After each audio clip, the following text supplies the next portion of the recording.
नमस्कार दोस्तों, तो आज की हम इस वीडियो में बात करेंगे भारत वर्सेस कनाडा।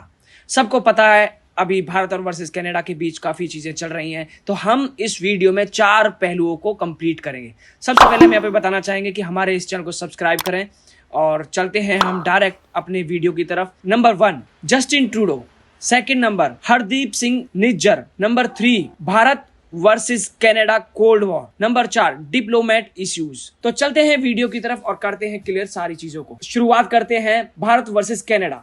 कनाडा के प्रधानमंत्री जस्टिन ट्रूडो के जो पिता थे वह भी कनाडा के प्रधानमंत्री थे और जस्टिन ट्रूडो अभी सेकंड नंबर के यंगेस्ट पीएम है। अभी हाल फिलहाल में जब इंडिया में G20 हुआ था तो हमारे प्राइम मिनिस्टर नरेंद्र मोदी जी ने बहुत सारे नेताओं को आमंत्रित किया था G20 समिट में, जिसमें जस्टिन ट्रूडो भी आए थे। और वह जब यहाँ पर आए थे तो हमारे प्राइम मिनिस्टर नरेंद्र मोदी जी ने उनसे बोला था कि आपके वहाँ कनाडा में पनप रहे खालिस्तानियों को थोड़ा सा उनकी नाक में नकेल डाली जाए, ऐसा करने से रोका जाए।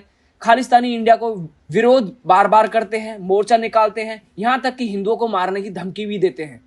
पर जब जस्टिन ट्रूडो G20 में आए और ये बात क्लियर होने के बाद जब वापस यहाँ से गए, लेकिन जस्टिन ट्रूडो को यह बात अच्छी नहीं लगी और G20 समिट से वो निकलने के बाद जब यहाँ से जाने के लिए तैयार हुए तो उनका विमान जो था वह खराब हो गया। तो उसने इंडिया में ही 2 दिन तक उन्होंने स्टे किया। इन दिनों में वह ना किसी से मिला ना किसी से बात की, सिर्फ अपने होटल में ही रहे। और उसके बाद जब दूसरा विमान उनको लेने के लिए आया तो उनका वह जहाज भी खराब हो गया, तो उसको भी वापस जाना पड़ा।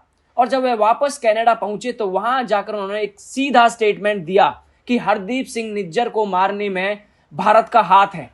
उन्होंने हरदीप सिंह निज्जर को इनोसेंट बताया। हरदीप सिंह निज्जर का मर्डर 3 महीने पहले हो चुका और यहां तक कि कनाडा के पीएम जस्टिन को अभी तक कोई पुख्ता सबूत भी साबित नहीं कर पाया है। और उन्होंने सीधा स्टेटमेंट दे दिया कि निज्जर को मारने में इंडियन डिप्लोमेट पवन कुमार राय का हाथ है और पवन कुमार राय को वहां से निकलना पड़ा। और जब यह बात भारतीय गवर्नमेंट को पता चला तो उन्होंने कनाडा के हाई कमिश्नर डिप्लोमेट को देश छोड़ने को कह दिया कि यह नया भारत है जो डरेगा नहीं, घुसकर मारता है। तो चलते हैं अब सेकंड नंबर की तरफ। हरदीप सिंह निज्जर ये है कौन? खालिस्तानी आतंकवादी। तो इसके बारे में बात करते हैं।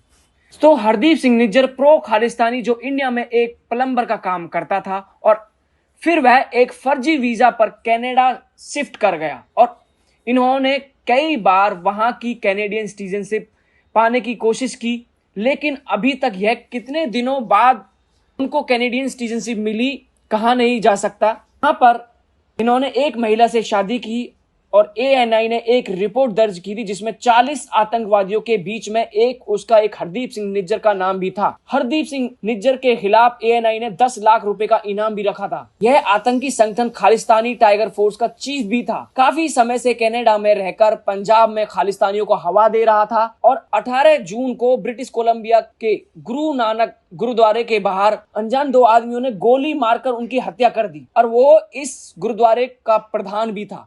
और 3 महीने बाद जस्टिन ने उनका मर्डर सीधा इंडिया के ऊपर थोप दिया। तो अब डायरेक्ट चलते हैं टॉपिक नंबर 3, भारत और कनाडा की वॉर की शुरुआत।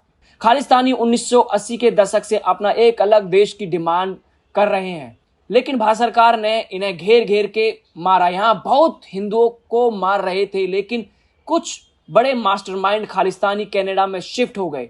फिर 1982 में तलविंदर सिंह को भारत सरकार ने कनाडा गवर्नमेंट से बोला था कि इसको इंडिया को सौंप दो। उस टाइम जस्टिन के बाप PR ट्रूडो PM हुआ करते थे। फिर 23 जून 1982 में तलविंदर सिंह खालिस्तानी ने एयर इंडिया का प्लेन उड़ा दिया जिसमें 329 लोग थे, 85 बच्चे थे, 268 कनाडा के लोग थे। और फिर भी इन्होंने उन 268 जो कनाडा के थे उनको भी भुला दिया। और यह सब जस्टिन ट्रूडो सिर्फ वोट बैंक के लिए कर रहे हैं, बिकॉज इनका सपोर्ट करने वाले ज्यादातर प्रो खालिस्तानी हैं। तो यह था जस्टिन ट्रूडो और जस्टिन ट्रूडो के बाप का सच PR ट्रूडो। ये क्यों खालिस्तानियों को सपोर्ट करते हैं और क्यों इंडिया इनके पीछे पड़ा हुआ है। इतना सब कुछ होने के बाद भी यह प्रो खालिस्तानियों को सपोर्ट करते हैं, लेकिन ये इंडियन गवर्नमेंट है, ये घुसेगी भी और मारेगी भी, ईंट का जवाब पत्थर से देगी। तो चलते हैं अब टॉपिक नंबर 4, डिप्लोमेट इश्यूज। यह सब होने के बाद अब हम चलते हैं लास्ट टॉपिक पर जिसमें आपको सब कुछ समझ में आ जाएगा। तो यह सब होने के बाद जब जस्टिन ट्रूडो ने कनाडा पहुंचकर सीधे पवन कुमार राय को बोल दिया गया कि निज्जर का मर्डर में इसका हाथ है, तो कनाडा से उनको निकाल दिया गया। यहां पर हम बताना चाहेंगे कि बिल्कुल गलत है अगर आप किसी डिप्लोमेट का नाम लेते हैं और पब्लिकली, यह बिल्कुल भी सही नहीं है। हाँ, अगर आप सोचिए पवन कुमार राय अभी कहीं किसी और कंट्री में काम करने के लिए जाते हैं तो क्या जस्टिन ट्रूडो उनको सेफ्टी दे पाएंगे? पब्लिकली नाम लेना बिल्कुल गलत है। और यह व्यक्तिगत तौर पे देखा जाए, क्या Indian diplomat Kumar Rai safe महसूस करेंगे? क्या जस्टिन ट्रूडो खालिस्तानियों से, प्रो खालिस्तानियों से, आतंकवादियों से पवन राय कुमार की फैमिली को सेफ रख पाएंगे?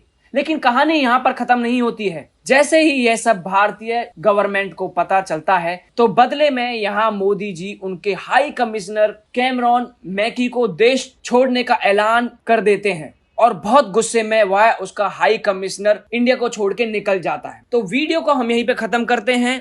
तो ईंट का जवाब पत्थर से देने की आदत है भारतीय गवर्नमेंट को। तो यहाँ पर जो भी कोल्ड वॉर चल रहा है भारत और कनाडा के बीच में, और अभी तो बताया जा रहा है कि भारत ने कनाडा के लोगों के लिए वीजा भी रद्द कर दिया है। वीजा की जो सेवाएं हैं वह बंद कर दी गई हैं। इसका जवाब लिया जाएगा। जय हिंद, जय भारत। तो दोस्तों, हमारे इस चैनल को सब्सक्राइब करें, सपोर्ट करें। यह आपके लिए बिल्कुल फ्री है, लेकिन इससे हमारी काफी मदद हो सकती है। बहुत बहुत धन्यवाद।